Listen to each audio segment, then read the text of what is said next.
কুরবানির জন্য ধর্মীয় আবেগে যে বাধা বা উত্তেজিত সৃষ্টি হয়েছে, আমরা চাইবো যে গরুটাকে ন্যাশনাল অ্যানিমালের স্বীকৃতি দেওয়া হোক।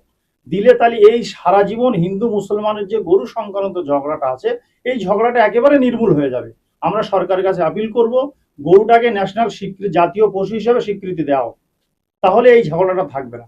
এবং দ্বিতীয় আরেকটা বলবো যে আমরা যেটা দেখছি যে মিট সাপ্লায়ার বড় বড় যে কোম্পানিগুলো আছে, তারা আমদানি রপ্তানি করছে বিদেশের সঙ্গে, যে এটা একটা ব্যাপক অর্থনৈতিক ব্যবসা, যে জাতীয় পশু ঘোষণা করা হোক এবং এই আমদানি রপ্তানির উপরে নিষেধাজ্ঞা করা হোক, যেটা কুরবানির জন্য নয়, সারা বছরের জন্য যেন এই গরু জবাহ করাটা একেবারে বলবৎ থাকে।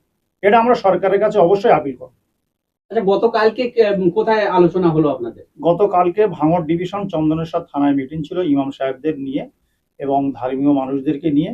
সেখানে বিস্তারিত আলোচনা হয়েছে। আমরা আলোচনার পরে এটাই সিদ্ধান্ত নিয়েছি ইমাম সংগঠন থেকে, যে আমরা এবছর গরু এবং মহিষ এই দুটো পশুর উপরে কুরবানি করতে যাদের শংসাপত্র আছে তাদের কুরবানি দেওয়া হবে।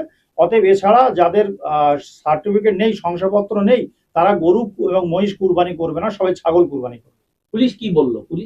পুলিশ বললো যে আমাদের যে আইন আছে আমরা সেই আইনের উপরে আমরা দাঁড়িয়ে থাকবো।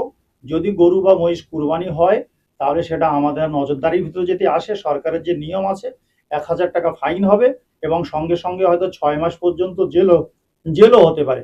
অতএব সেই আইনটা বলবৎ থাকবে। সাধারণ মুসলিমদের জন্য আপনি এক কথায় কি বার্তা দিচ্ছেন? যে আমরা এবছরের জন্য 2026 সালে কুরবানির জন্য আমরা গরু এবং মহিষ কুরবানি থেকে বিরত থাকবো। আমরা এক বছর গরু খাবো না, মহিষের গোশত খাবো না।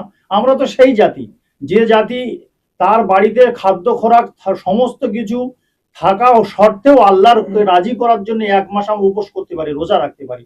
তাহলে আমরা দরকার 5টা বছরের জন্য গরু খাবো না, এবছর কুরবানিতে গরু খাবো না, আমরা এড়িয়ে থাকবো। তার জন্য তো কুরবানিতে শুধু গরু এবং মহিষ নয়, কুরবানি 6টা পশু, 6টা জানোয়ারের উপরে কুরবানি দেওয়া যায়।